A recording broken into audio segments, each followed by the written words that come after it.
Good evening. Good evening. We want to welcome each and every one of you to our broadcast today. This is none other than West Memphis Prime Time. I am your host, Dr. B, here in the studio of BVS Productions in the heart of West Memphis, Arkansas. And we are going to have a treat for you today.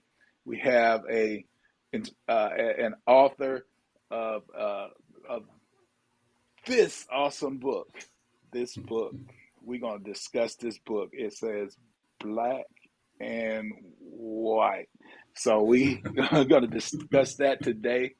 And I believe if you will stay tuned in, you will enjoy this broadcast. It's been a while since we've broadcasted, but now we are ready to get back on the air, at least bi-weekly.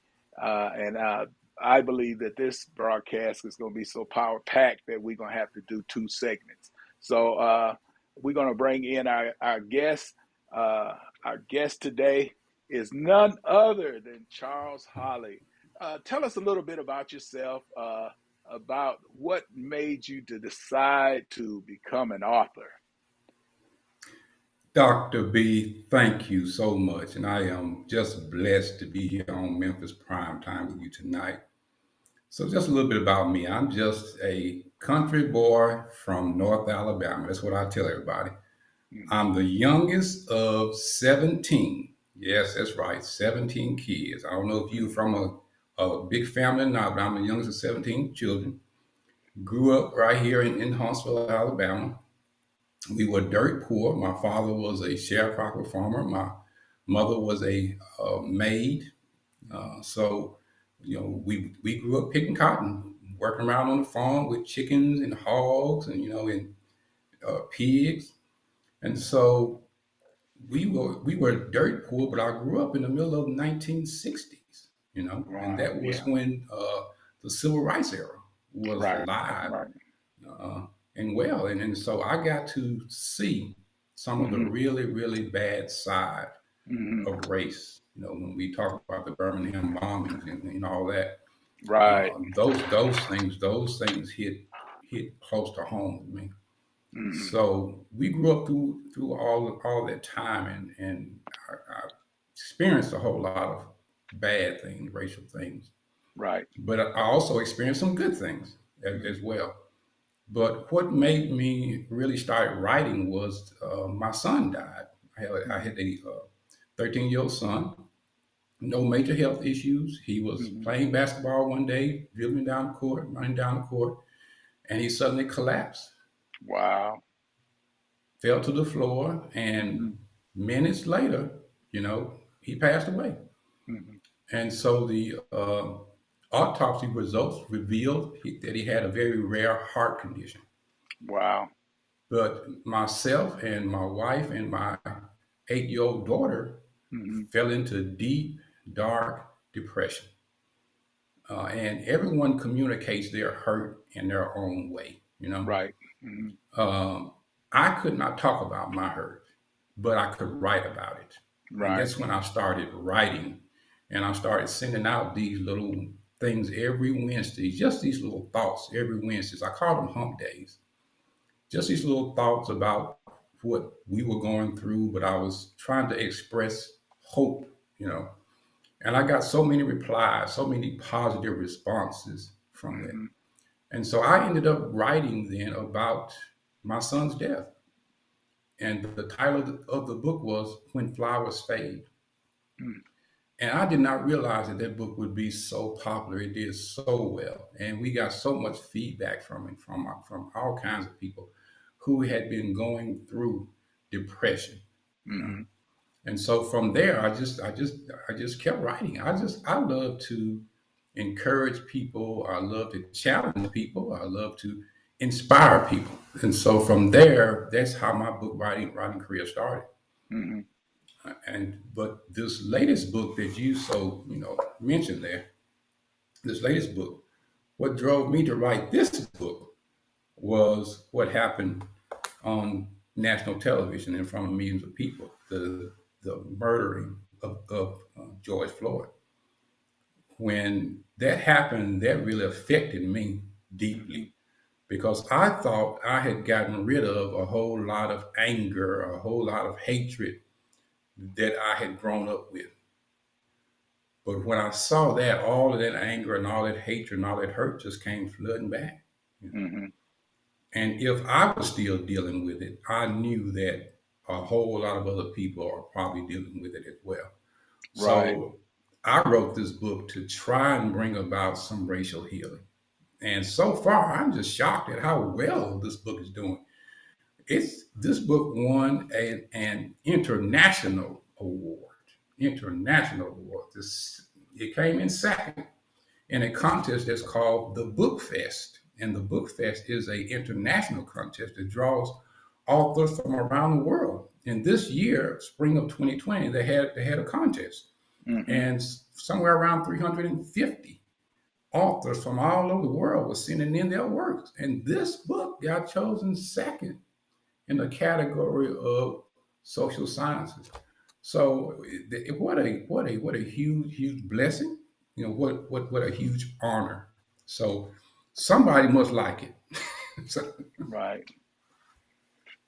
That's pretty awesome. To get somebody like you that has done so much to get you to come on our broadcast. How many books have you written so far? I've written over 6 books, and I say over 6 books because I have a whole lot of ebooks out there Hmm. as well. But hard copy, I have well over six books, somewhere between six and eight. So if somebody want to get one of your books, how do they go about getting it? You can go directly to the Amazon website and Hmm. just look up my name, CL Holly, and it'll pop up. All my books will pop up, and you can purchase them from there. Or you Right. can go to my website, Hmm. speakerholly.com, speaker, HOLLEY.com. All Hmm. my books are on there. You'll have links on there as well. So Right. either way. Mhm. That's pretty awesome. Okay, we'll get ready to get into the discussion about your book. Give us just a rough startup as we prepare to start discussing this book. Give us a rough startup. What inspired you to write this book? What uh, how long did it take you to get it going? Just tell us some things that we would want to know. Okay. So the thing that inspired me to write it Hmm. was seeing the great need that we have, not only as Black people, as white people, but as all people. There is Hmm. there is a need in this whole country, and you see it, I see it. There's so much violence, there's so much hatred, there's so much anger. So we need racial healing. We have to have racial healing. If we don't, a war is going to break out that we may not be able to recover from. Right. This we're looking at a possible second civil war here. So something has to be done. So I feel that it's part of my responsibility is to try and help to bring about racial healing. And given my background, since I am definitely familiar with it, I've gone through it, so I know what it's like. Um, but I also have a whole lot of white contacts, Asian contacts, Hispanic contacts. So I'm trying to use all that to try and bring about a huge pool of racial healing, people who can just talk Hmm. about things. Right. But I also want to challenge mainly Black people with Hmm. this book. I wanted to really, really make us sit down and think. So that's Right. why I open up the book with some very, very controversial statements, like Black people can be racist too. Like the slave trade didn't happen because we were Black, you know, and on and on and on. And so I throw those things out there because I Hmm. want us to think and I want us to talk. Hmm. Yeah, that's pretty good because a lot of times I think some of us think that black people can't be racist, but but we all can. I have a question. Um, you wrote in the book. It says you write that racism isn't about color but character. What do you mean about that? So in the book, I use a tree. I'm from the country, okay, so Mm-hmm. I know about plant things. I know when it comes to roots and things like that. When we had to pull up weeds out of cotton fields, we Mm-hmm. had to walk through the cotton field. Every time you saw a weed, you had to reach down and you had to pull it completely out of the ground. You had to make sure you got the roots. Right. Because if you don't get the roots, then Mm-hmm. you're just going to pull off the top and it's going to grow back. Right. So I see things like that. So at the root, so in the book I use a tree, and at the Mm-hmm. root of the tree, I say that this is a person's mind. Mm-hmm. Our mind resembles the roots. Right. Our mind, as human beings, have things like greed, selfishness, anger, hatred. All of these things can be in us, in our mind, right? Right. And then those things then cause what is on the leaves of the tree. When we go on up the tree, Mm-hmm. Mm-hmm. we see that the trunk Mm-hmm. or the wood part of the tree, we Mm-hmm. can say that there can be systemic racism. There can be all these systems that are put into place in order to keep racism intact. And then Mm-hmm. you go on up, and then you got the leaves. Now, Right. what's on the leaves? The Mm-hmm. leaves are simply just the various acts, Mm-hmm. discrimination. All these types of things are represent the leaves of the tree, the Right. violence, and Mm-hmm. all that. And so every tree is a person, and it doesn't matter what color a person is. Everyone can have those mindsets.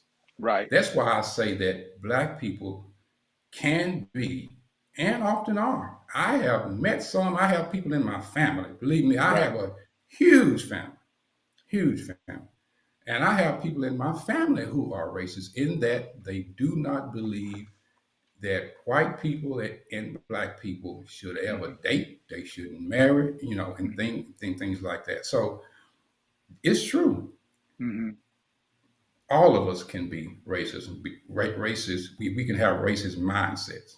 You know. Mm-hmm. So regardless of our skin color. Right. If I can ask this, what is your opinion about uh, interracial marriage and stuff like that? Because I know somebody's going to ask the question, Hmm. and Hmm. so this is something I feel that I should ask. Sure, sure. I base my opinion off of God's word because I am a Christian. I am a minister, and so my opinion has to line up with God's word. And so I don't see anything at all wrong with interracial marriage. Nothing at all wrong with it because God sees us through our character, through our hearts. You Mm-hmm. know, I have a daughter, beautiful young daughter, Mm-hmm. and I would not mind if she dated a white person, Hispanic, Asian, whatever race, as long as the person's character Right. is one where it respects her, Mm-hmm. respects me and my wife, Mm-hmm. one that's going to protect her, lead Right. her, guide her. So I base my opinion just like God bases his, in that no difference. Mm-hmm. God made us all different colors, but He never meant for that color to separate us. Right. He only meant for that color to complement us, Mm-hmm. just like He does in the nature, Right. and yeah, absolutely. So I see nothing wrong with it at all. Okay. Also in the book, you said, let me see if I can read this right. It says you talk about four pillars of racism in your book. What are they? Sure. So these pillars that I talk about is like if you can imagine um, a house. Mm-hmm. or what, or in the porch on the house. Most of these houses, especially in the South, Mm-hmm. have these porches on them, and they have these things holding up the porch. We call them pillars. We call them pillars. Mm-hmm. And so these pillars are things that just keep racism going. They keep Right. racism alive. This is why over 400 years we Mm-hmm. haven't been able to break free from it. And so these pillars that I talk about Mm-hmm. are, number one, ungodly pride. Right. It's just pride. Uh, People want to be superior, and that's what racial supremacy is that people want to be superior. They want to be more than someone else. They want to have the wealth. They want to have the power. Well, what Mm-hmm. is that? That's pride. The Bible calls that pride. You know, when the Bible says, "Do not think more highly of yourself than you ought, but with Right. sober Mm-hmm. judgment." All right. Mm-hmm. So first pillar then is just pride. It's just Right. pride. And then the second one is fear and Mm-hmm. hatred. Fear and hatred. And those two things to me go together. To me, they are Mm-hmm. like brothers, fear and hatred. Mm-hmm. Because people use fear to make people hate. Mm-hmm. They're coming to get us. They're gonna take Right. something Right. from us. Right. Yeah. You know. Mm-hmm. If we let them free, we're not gonna have anything. Right. It's Mm-hmm. fear and hatred, and so people use those two things in order Mm-hmm. to stir up strife. Okay, so that's Right. number two. And number three is lies and ignorance. Mm-hmm. Lies and ignorance. Have you ever heard someone say something completely ignorant when it comes to Mm-hmm. race? I Yeah. have. Right. Right. I mean, stuff that's Mm-hmm. just far out, but it's lies Mm-hmm. and ignorant. Right. Lie. So that's no, so that's three, and then the fourth one is really really huge. Passivity. People just being passive. There are a whole lot of people out here who know that Mm-hmm. racism is wrong and probably don't like it when they see it, Right.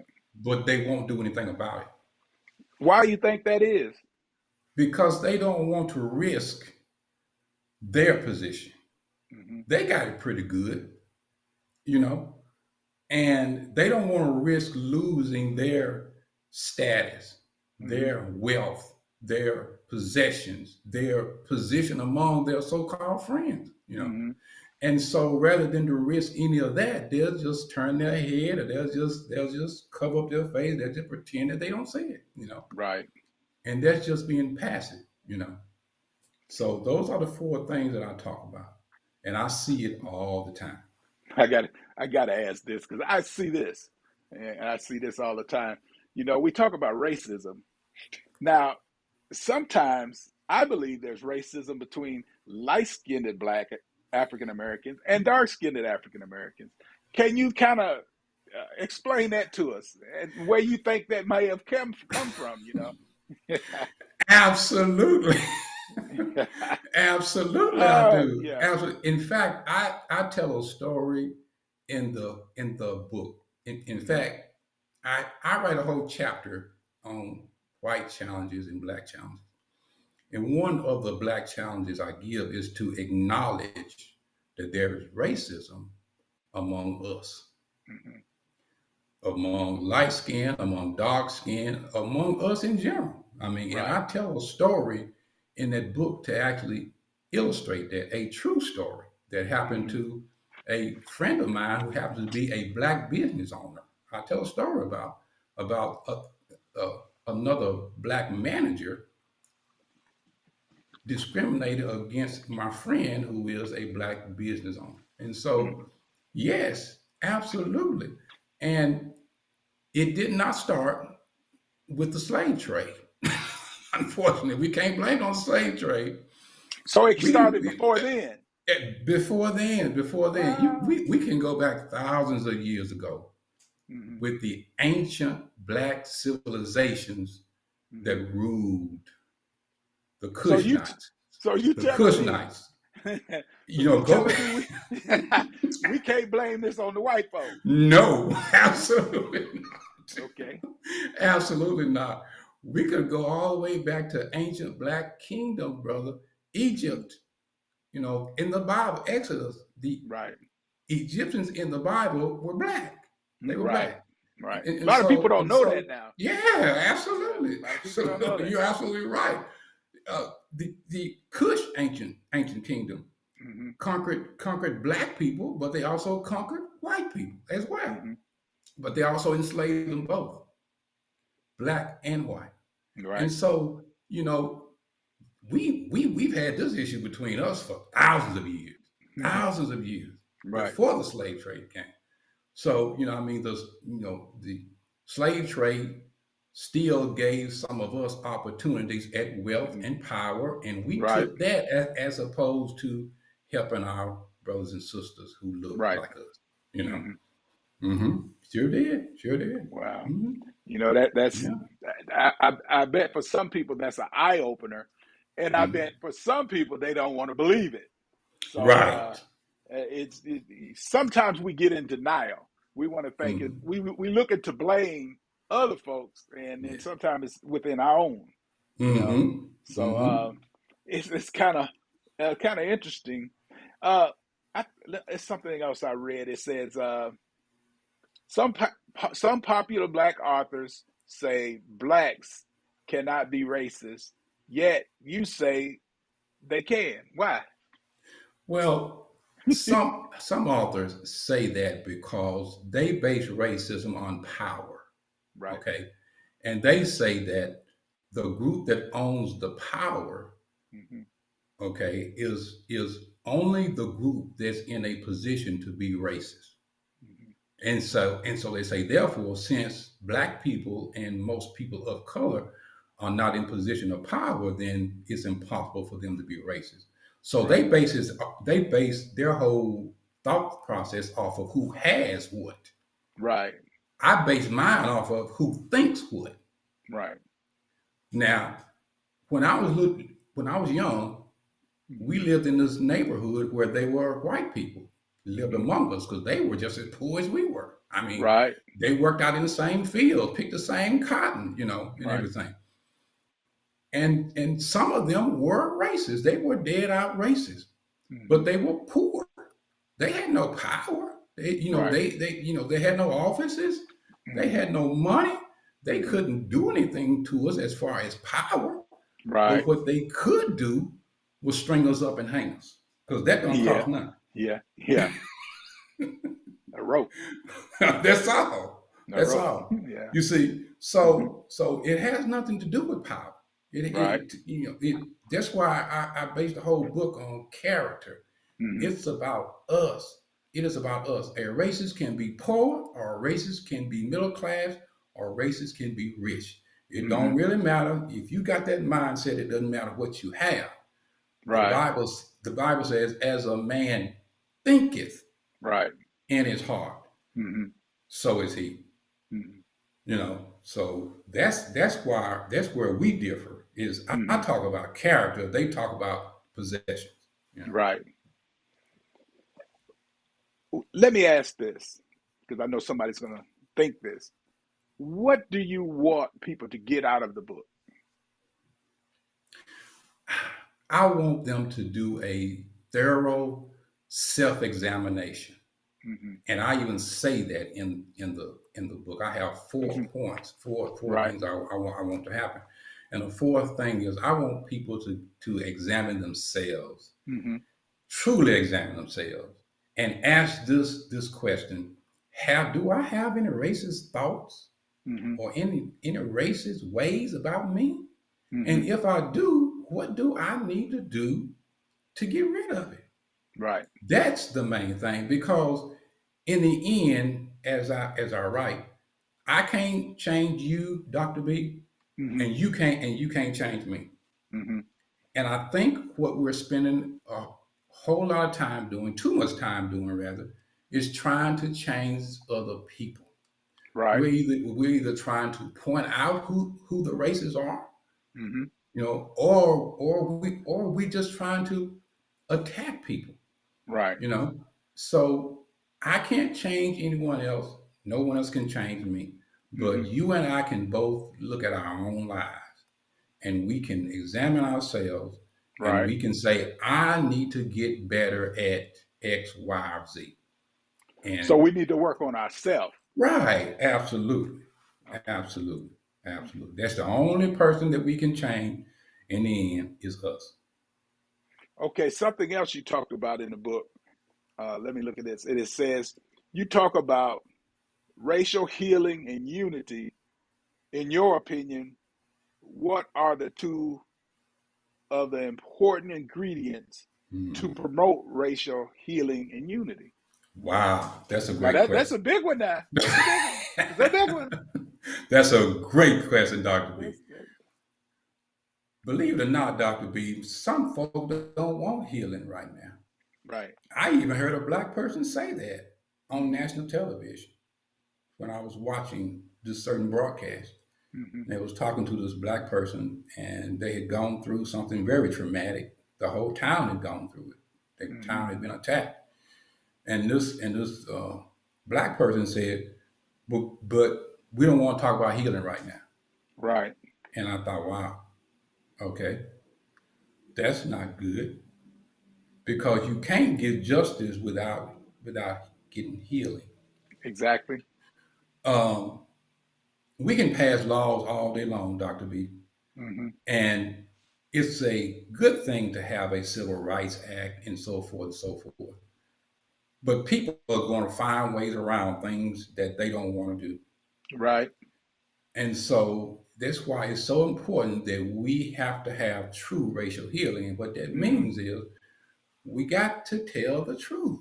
Mm-hmm. We got to tell the truth. We got to tell the truth about the past. We have to tell the truth about the present. And there's so much going on now where there are certain people who just don't want the truth to be told. Mm-hmm.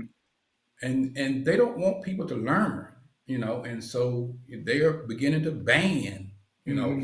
certain books and Right. but we have to have truth because the truth, the Bible says, shall make you free. Right. We got to have truth. But then the second big thing for racial healing and racial unity is this: we got to have forgiveness. Exactly. We got to have forgiveness. You can't do it without truly forgiving. And it's not just the black people forgiving the white folk. I'm finna get into trouble on your show. Yeah. it's, not, Get me in trouble. Yeah. it's not just the black people forgiving the white folks. Mm-hmm. Here we go. There are some white people that we need to apologize to. Right. Well, why? Because Yeah, you're gonna have to explain oftentimes, that to some folks. yeah. Oftentimes we can say things Right. as if every white person is guilty of it, Mm-hmm. and they're not. Right. They're not. And so I get it that we are passionate people, Right. and we are, and how can I put it? We are an expressive people, Mm-hmm. and sometimes people can mistake that for anger. You know, Right. Get loud. um, You'll find out. right? Angry. Angry black So man. right here, Yeah. thus the phrase "angry black man," right? Right. So, but if we would just take the time Mm-hmm. as black people and Mm-hmm. try our best not to see every white person as the descendant of a slave owner, which they're Right. not, or try to not to see every white person as a racist unless they prove to us otherwise, you Exactly. know. Mm-hmm. But we need to give people the benefit of the doubt, Right. and then we need to talk softly to people. And Mm-hmm. that's why I wrote the book in the tone that I wrote it in. I Mm-hmm. wrote it in a very, very soft tone, Right. so that people can at least receive it. Right. Even if they don't agree with it, at least Mm-hmm. they can receive it, right? Right. Right. And so, but also we need to forgive ourselves. We need to forgive our race Right. because our race played a lot of key roles in that 400 years of slavery. It was African tribesmen and Mm-hmm. African other people who basically gave up Mm-hmm. their own people for trade, for items, for money, you know, bartering and trading slaves and hand them over to, European slave traders. Right. So our own people played a very, very key role in it. There is no way that white Europeans by themselves could have gathered up the millions of Right. people You're right. that they gathered up and put them on Mm-hmm. slave ships and brought them Right. back if they didn't have significant black help. And It's they did. exactly. They had it. Mm-hmm. Yeah. And then there were also some black people who owned slaves, even over here in Yeah. Yeah. America. Right. You Right. know, they actually owned slaves. Right. Now, most of them owned slaves from what I call a quote unquote mercy ownership. In other words, Mm-hmm. they were owning black people to try to help keep them from all of that brutality, Mm-hmm. from other slave owners. And so, but there were some black slave owners that were brutal, that Exactly. were that Mm-hmm. were just as brutal as the most brute white person. You Yeah, know, that don't get brought out very yeah, much. Yeah. yeah, sure were. So Mm-hmm. we played that role in Mm-hmm. there. But and what about the slave trackers, the black Right. slave trackers Mm-hmm. Right. that helped white owners to track down runaway slaves and Mm-hmm. and bring them back. Well, Right. why? For the money, for Exactly. the money, Mm-hmm. for the money. You see, Right. so it's we cannot pretend that all of this stuff happened to us just by white people, just by Mm-hmm. their hand. That's not the case at all. Mm-hmm. So we have to forgive ourselves. Uh, but in that, we can actually learn a huge lesson, though, is that Mm-hmm. there's something deeper than skin color. That's why I say in the book is that slavery and racism is not about skin color. Mm-hmm. There's always a deeper reason for what people do. Right. Yes, black people were taken from Africa by Mm-hmm. the millions, but they would have been taken from Africa if their skin color had been green, blue, or Mm-hmm. red. Right. It doesn't matter. Why? Because there was a huge opportunity for people to Mm-hmm. get rich. And Exactly. whenever there is a huge opportunity for people to get rich, they're Mm-hmm. going to use whoever is available. And at Right. that time, it was Africans. Mm-hmm. That's all. That's all. You're right. You're right. Yeah. You sure right. Yeah. I got Yeah. I got this one that's it's gonna hit some church folk now. You said in your book, it says, you describe the Christian church in a controversial way in the book. You refer to it as the refuge of racism. Come on now, I gotta read this again. It says the refuge of racism. You let the hold on. I gotta read that again. The refuge of racism. Then Yeah, yeah, that's a link absolutely. now. Then you say, yet you write that the church is the answer for racism. Come on, that kind of contradicts itself. Then it says, can you explain why Yeah. you criticize it on one hand and praise it on the other? Hmm. Come on now, this is gonna take a little work now. This is why we're going to do a round two on this one because we ain't gonna get this book finished today. I hear you, Doc. I hear you. Oh, that is a very, very good question, Doc. Oh my gosh, where do I start? The beginning. Yeah. It is a well-known fact. It is a historical fact Mm-hmm. that the church, Mm-hmm. when I say the church, I don't mean everybody in church, but I Right. mean a huge portion of the church, Mm-hmm. especially those of the Protestant side, a huge portion of the church, Protestant and Catholic actually, that promoted slavery, Mm-hmm. that allowed it to happen, and in some cases helped it to happen, Right. especially here in North America, Hmm. where the Bible was basically taken and misused. Scripture was misused.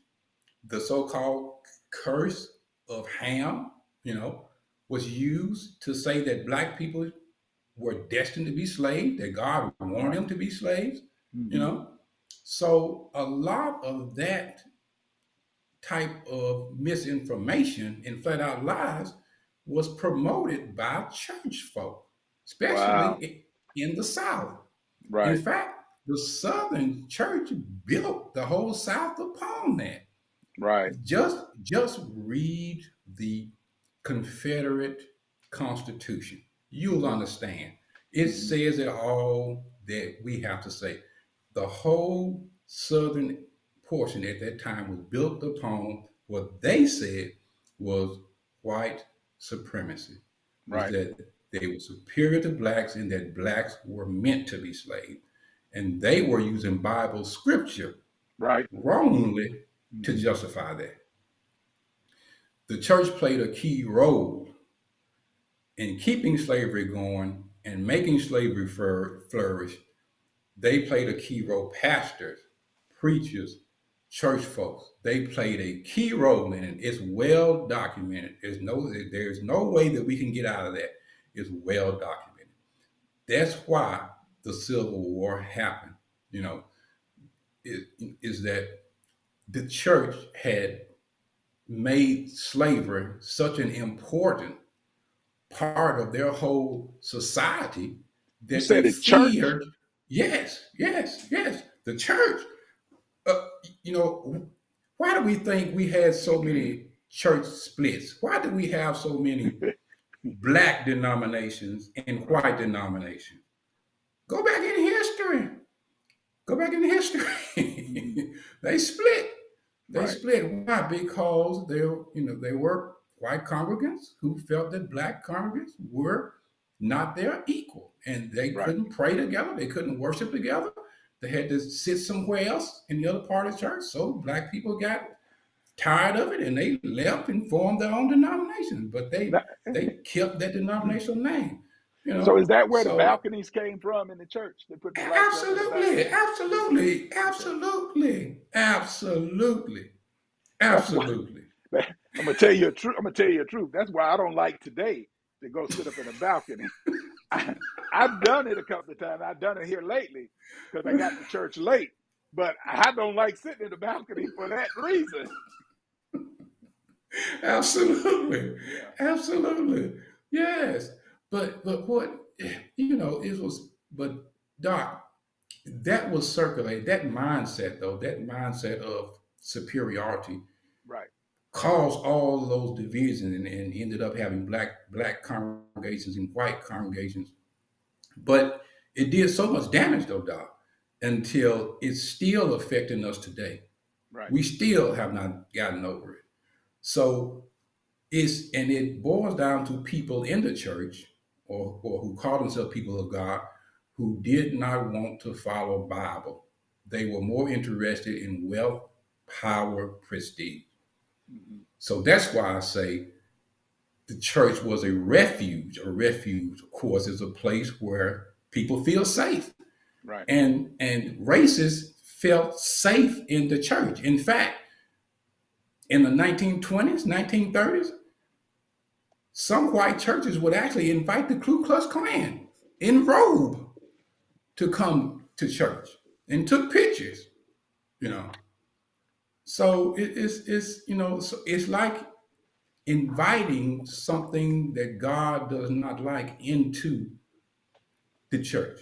Right. And so they made racists feel safe in that they would never challenge them, they would never call their ways out, they would never tell them the truth, but they would just cuddle them and protect them. So that's why I say that the church was the refuge of racists. There were a whole lot of pastors who were just scared, or they were either racist themselves, or they were just scared. I'm not going to bring this up because I know how my people feel, type type issue. So That's why I call it refuge. Now, how is the church the answer? Because in the book, I plainly say that the answer has to be a person's heart, that our hearts need to change. That's why I say we need to take a self inventory. That the church, when the church rises up and really does live out the true meaning of the Bible, which means love your brothers and sisters regardless of what they look like, love them and set that example and set that pattern for the world to see, then things would change. But the church can do it. And I believe the church is going to do it. I Right. really do. I believe that there's going to be a nationwide and even a worldwide revival where people are going to truly start turning to God's word and loving each other like they should in the church so that the church can set the example for the world and then the world will change. So I still think that the church is the greatest power Hmm. upon the face of the earth that Right. Jesus Christ shed his blood for and died for. And I believe that our only way out now, Doc, seeing Hmm. what we're going through, is if and when the church wakes up. Right. Yes. Hmm. Wow. That's heavy. Yeah. You probably done made a few folk upset on that Or one. I probably have. Don't call me, don't email me. Woo. Oh boy, that's something. Um. Wow. That was heavy. I got to think on that for a moment. Um. How do we come together? Um.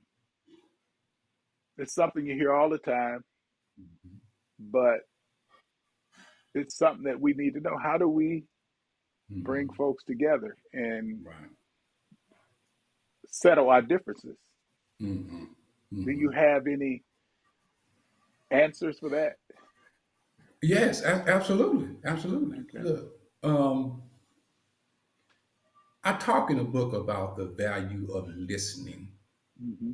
and I don't think that there's a whole lot of value placed on that today. I think most of the time we want to talk and be heard so that we can get out what we're feeling, and Hmm. what we're thinking.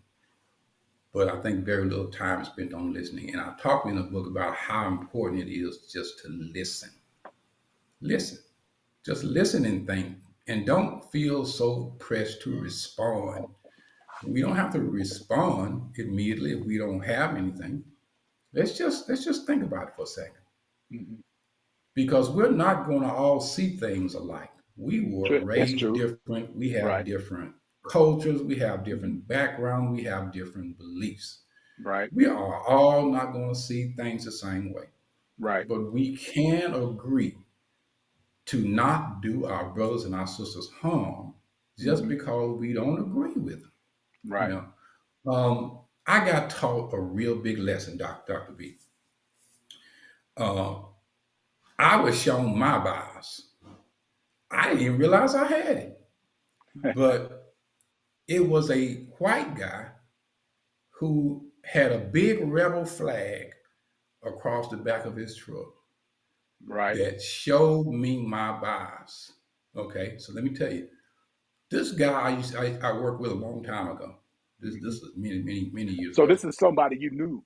Yes, yes, absolutely. Hmm. Um, so he and I met because we worked at at the same plant, and so he was a tall guy, 6'2", bearded. I mean, looked like one of these Harley bike riders. Like one of them Right. kind of just bite your head off. Right. And I got to know him and found Right. out that this guy was just a big gentle bear. I mean, Right. he loved people. He helped folks. He helped me. We became friends. Right. Close friends. And one day he invites me to lunch, and he says, "I'll drive." Well, I never saw his cars. I didn't know what he drove.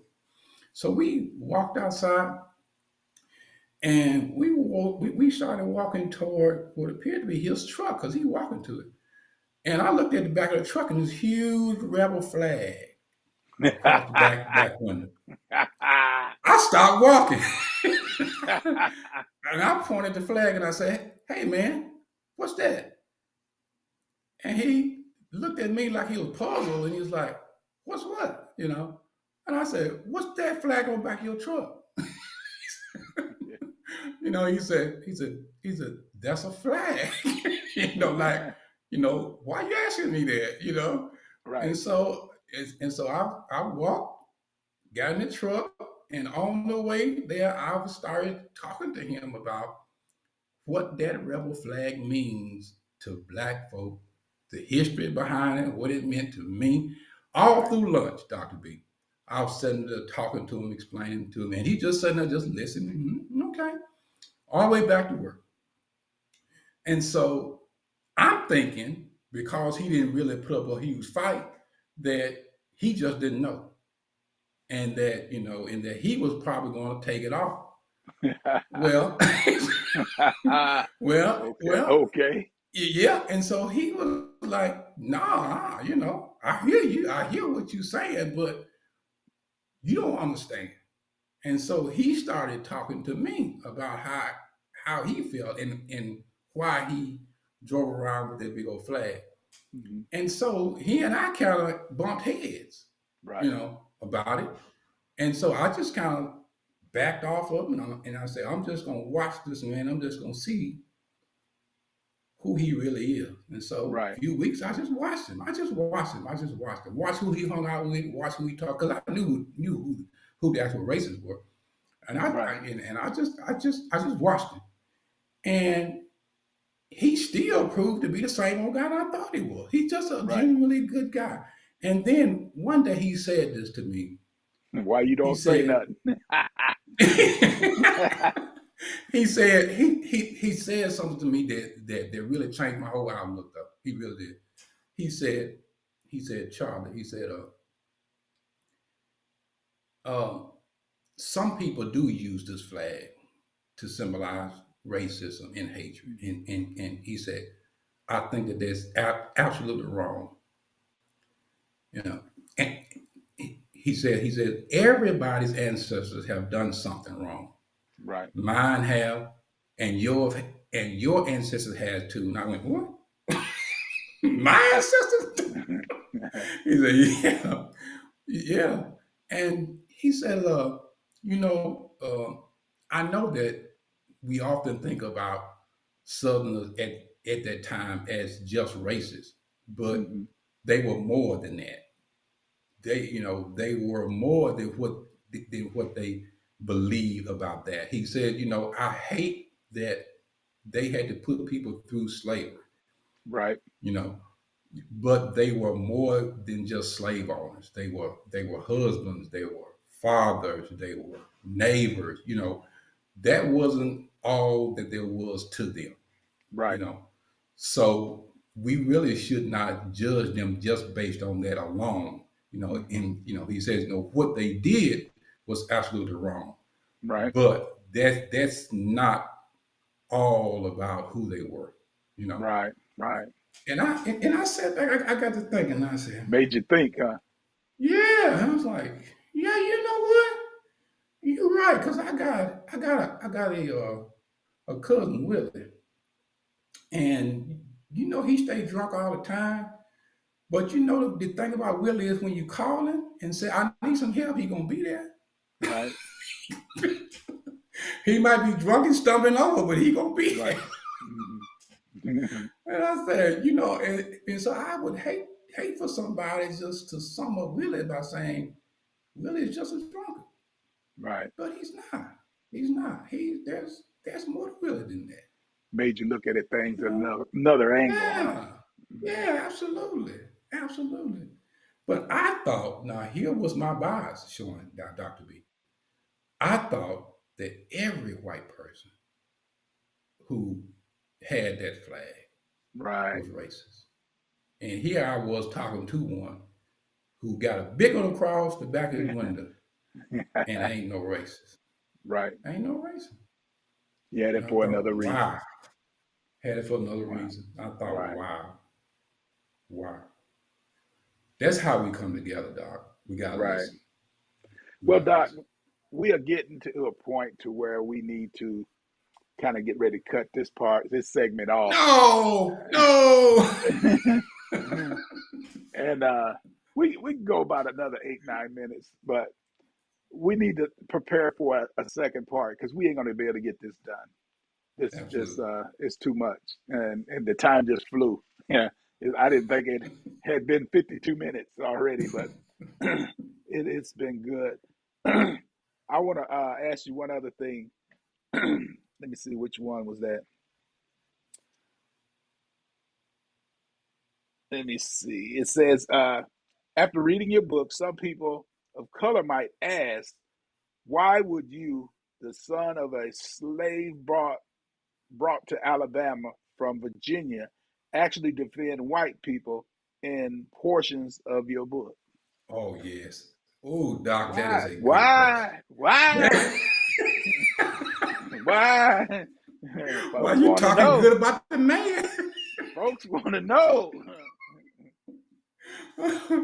Look, I say it like this. Over 90% of the book I spend defending us, black people. I can at least spend 10% of the time defending our white brothers and sisters. Right. Both of us have been done wrong for different reasons, you know. And even the Bible tells us, the Bible talks about being true, telling the truth, and actually taking up for people who have been misunderstood. Okay. And in those portions of the book, I actually set it out and explain. And I say, listen, all white people who fought for the South were not racist. Right. And some people may say, well, no, that's not true. Well, that actually is true. We have history, we have journals, we have a whole lots of things of white people, some of them who fought for the South, Mm-hmm. who did not believe in slavery. They did not believe in slavery, but they fought for the South. Well, why? Right. Because they wanted to keep their homes and their wealth and everything else intact. Right. They feared, they feared that if the North won the war, They lose that they everything. would that they would lose everything. Right. They Right. weren't racist, didn't even own slaves, didn't even believe in it, Right. but they fought for the South. So those are the types of things that I make mention of in the Mm-hmm. book because I'm trying to help people of color to be able to communicate about a very difficult subject matter, but we have to be knowledgeable too. We can't Right. just Right. communicate in ways that are just damaging and Mm-hmm. destructive. Right. So that's why I defend our white brothers and sisters over some things. Mm-hmm. Just like I defend the Asians, I defend natives, I defend Hispanics. I mean, you go throughout the book, Right. So yes, absolutely. You know, mentioned Asians. I remember a guy back some years. I ain't gonna get too deep into it, but some of the things that we say, we don't realize sometimes that are offensive to other races. We use it in our everyday speech, but when you look down in what we're saying, some of the things we say and don't even realize it because it's just something we've always done, Hmm. have a racist tone to it. Yes. So one day I did this, and I did it on the job, not knowing, Hmm. and this guy was very offended. Hmm. And then I had to look at myself and examine Hmm. myself in that situation Hmm. and say that uh, I got to Okay. check some of the words that I say um, because Hmm. it can be very hurtful. And I hurt the guy bad, and Hmm. our relationship was never the same. So Wow. we have to Wow. be careful in Hmm. order to heal, to come Yes. together in unity. We have Yes. to look at things not just from our way, but from another person's viewpoint. So Mm-hmm. Mm-hmm. that was Absolutely.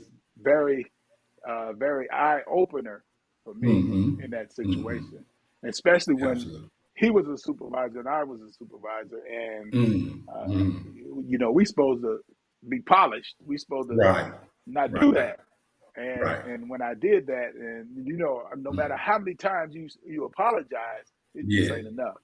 Right. But Right. and this guy explained to me how his people had gotten during World War II.